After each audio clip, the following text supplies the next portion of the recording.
Hello and welcome to New Filmmakers Los Angeles in partnership with Movie Maker magazine. My name is Danny DeLillo. I'm here with Maya with her movie Frogs. Let's take a look at the clip. And you said you did, so then I did. All you kisses make me roll time, trying to find the good in everything. I'll never love the same. It's a creepy thing, freaky to be on my own again. It's a freaky thing, freaky thought, but it excites me. I'd be lying if I said that wasn't true. And tonight we only doing things that you would never do. Maya, welcome to the New Filmmakers LA family. Thank you for Hello. being here. Thank you for bringing Frogs to us. For those that haven't seen your film, tell us a brief synopsis. Well, it's a music video, Yes. so it's not super narrative. But it's set in a little fairy cottage in a swamp where our artist Reagan is kind of reimagined as kind of a Goldilocks type character. And there's like an army of frogs surrounding the cottage trying to break in, and she's trying to stop them from getting in. And one little frog comes in and she ends up developing a relationship with it. And at the end, she leaves the cottage and joins the frogs. It's kind of zany. It's amazing. No, it's so amazing. I did tell you this last night, but I've had a dream of being attacked by frogs. This was very resonant to me. And I also trod on a frog once, and it even, and then Oh and dear, I felt oh no, awful. oh no. This film was brilliant though, and the whole realism and the magicalness that you brought to this music video was so powerful. And I love that this like amazing production set was so great, which we find out last night, right? It was in your living room, wasn't it? You created this whole, and so you're a production designer. Yes, I am. So how did the inspiration come from in making this, in this style and the way that you made it? Because it was beautiful to watch on the big screen. Well, I'm a big visualist. I Yeah. think it is because I'm a production designer. Yeah. So whenever I direct something, I'm like, I want to build a world and make it very imaginary. But it started off with a conversation. Me and Reagan met up, discussed the meaning of the song. There's a couple of lyrics in there about frogs kind of being jealous of her and wanting to become her. And she was saying that it was a metaphor for the people in her life that kind of coming at her. And, at the end of the day, she was saying like, they're just frogs. Like, Wow, I don't care yeah. about them. They're just frogs. They can burp and chirp and whatever they want.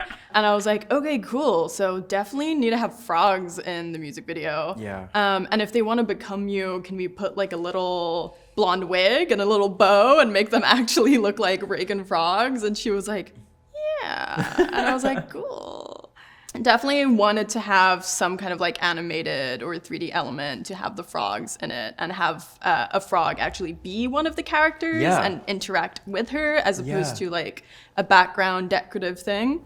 And I've always kind of been inspired by like grim fairy tales and like Goldilocks and like Hansel and Gretel and those kind of things. Oh, I felt that. I felt those vibrations. Yeah. It's supposed to be a little like dark story, but like kid-ish. Yeah. Because Reagan has this like amazing brand identity in which she has this Tim Burton kind of Lolita style of like Yeah. cute but creepy. Yeah.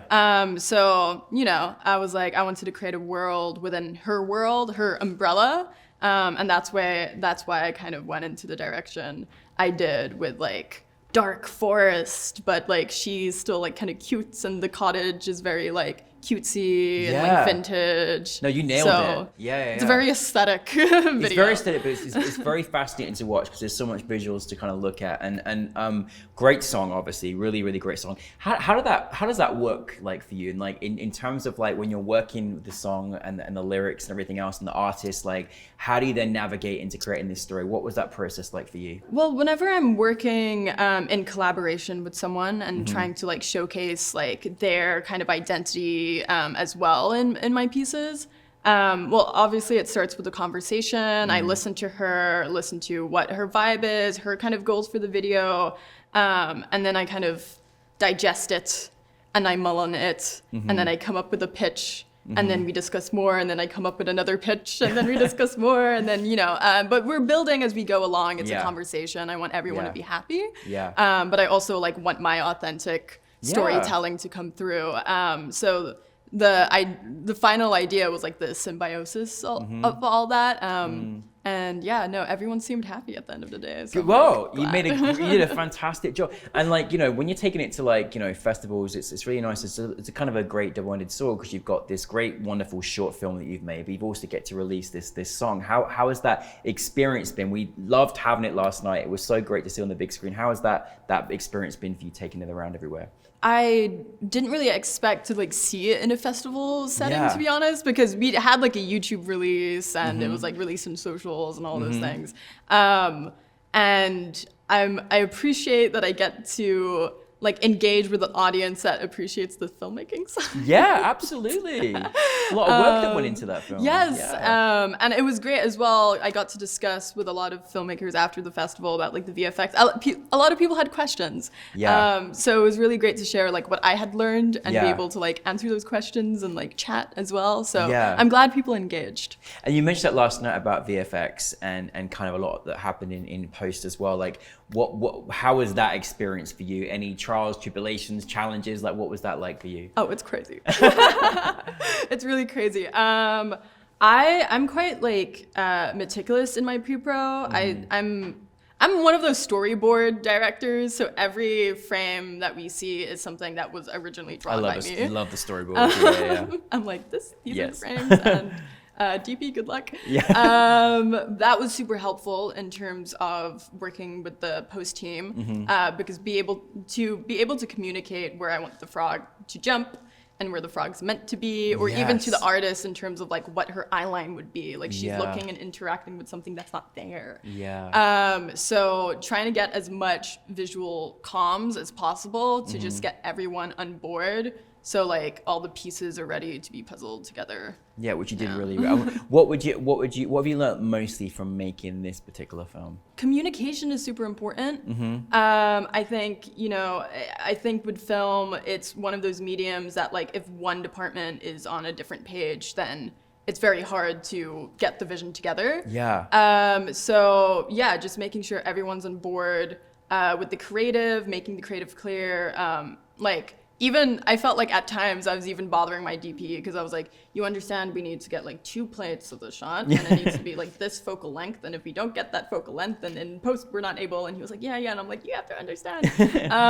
But it's like, it was good that like I was over communicating because when it was time that we got on set, he was like, oh, now I understand what you mean about the plates and blah, blah, blah, blah. So yeah. Well, good job. So this, I mean, I'm loving now where you're going to take us from a sort of production level, because it's like, I always love that fact that you enjoy creating these worlds.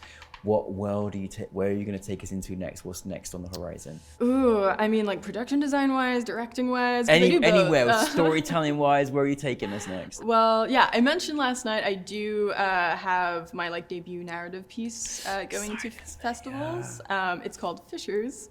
Keep an eye out for it. The Yes. trailer's out too. Amazing. And that's a piece about like exploitation in the art world.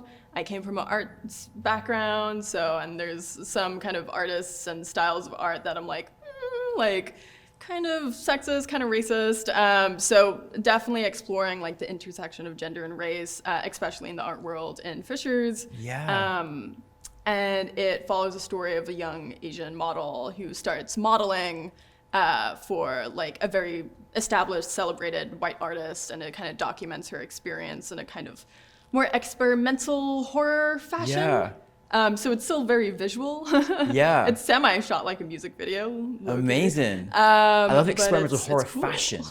There you go. That's amazing. Well, this Yeah. and so it's going out to festivals right now. Where can we find the trailer? On Vimeo. On If Vimeo. you look Maya Peters up on Vimeo and Yeah. Fisher's trailer, it will come up. Amazing. Oh my. Well, Maya, listen. I mean, it's amazing what you made and created in a 5-minute music video. Like, well done, honestly. But we're really excited to see Fishers. Keep bringing it back to us. Like, submit to us, okay? I will. All right. But we're really proud of you, and thank you so much for bringing frogs to us. And don't be scared of frogs, because that's very cute, actually. Yeah. Thank you very much, Maya. Thank you.